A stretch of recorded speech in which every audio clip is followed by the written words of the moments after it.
একদা রাসূলে আকরাম সাল্লাল্লাহু আলাইহি ওয়াসাল্লাম এক ব্যক্তির সাথে ওয়াদা করলেন যে সে ফিরে না আসা পর্যন্ত তিনি তার জন্য একটি বড় পাথরের পাশে অপেক্ষা করবেন। বেশ কিছু সময় পার হয়ে গেলেও লোকটি নিজের কথা মতো ফিরে আসলেন না। সূর্যের প্রখরতা ক্রমশই তীব্র থেকে তীব্রতর হতে লাগল এবং এর ফলে রাসূলুল্লাহ সাল্লাল্লাহু আলাইহি ওয়াসাল্লামের পবিত্র চেহারা লাল বর্ণ ধারণ করল।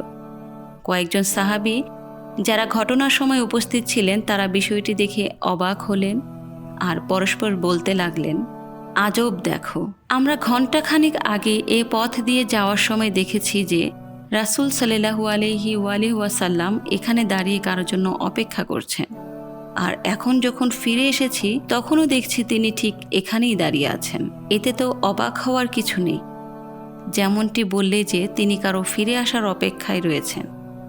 হ্যাঁ, তা ঠিক, কিন্তু আমার আশ্চর্যের বিষয় এটা যে কেন হযরত ছায়ায় যাচ্ছেন না, যাতে সূর্যের এই তীব্র খরতাপ থেকে রক্ষা পান। দেখো তিনি কিভাবে ঘামছেন। এটা ঠিক বলেছ, এই বিষয়টি তো ভেবে দেখিনি।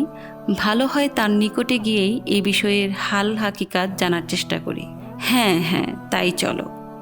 আল্লাহর রাসূল সাল্লাল্লাহু আলাইহি ওয়াসাল্লামের পবিত্র সত্তার উপর দুরূদ ও সালাম। ওয়া আলাইকুমুসসালাম। ইয়া রাসূলাল্লাহ, আমরা জানি যে আপনি হিকমত ও কারণ ব্যতীত কোনো কাজই আঞ্জাম দেন না। অতএব নিজ মহানুভবতায় আমাদের কৌতূহলপূর্ণ আচরণ ক্ষমা করবেন। সত্যি বলতে আমরা আপনার বিষয়ে উদ্বিগ্ন, তাই এমন প্রশ্ন করছি। বুঝতে পারছি যে আপনি কারোর জন্য অপেক্ষা করছেন। মনে হচ্ছে যে সে নিজের ওয়াদা যথাযথ রক্ষা করেননি।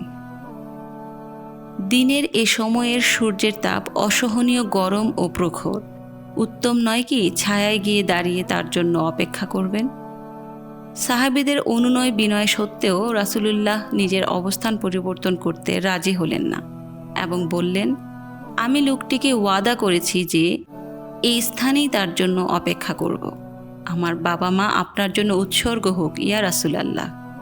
আপনি ছায়ায় দাঁড়িয়ে অপেক্ষা করেন বা রোদে, এটা তো তার জন্য কোনো পার্থক্য নেই। আর তাছাড়া সে যদি আরও বেশি দেরি করে কিংবা আর ফিরেই না আসে, যদি সে ফিরে না আসে তবে মৃত্যু অবধি এখানেই অপেক্ষা করব, যাতে কাল কিয়ামতের দিন এই স্থান থেকেই পুনরুত্থিত হয়। রাসূলুল্লাহ সাল্লাল্লাহু আলাইহি ওয়াসাল্লাম ইরশাদ করেন, একজন মুসলমানের উপর নিজের ওয়াদা ও প্রতিশ্রুতি রক্ষা করা এবং ওয়াদা অনুযায়ী সততার সাথে আমল করা ওয়াজিব।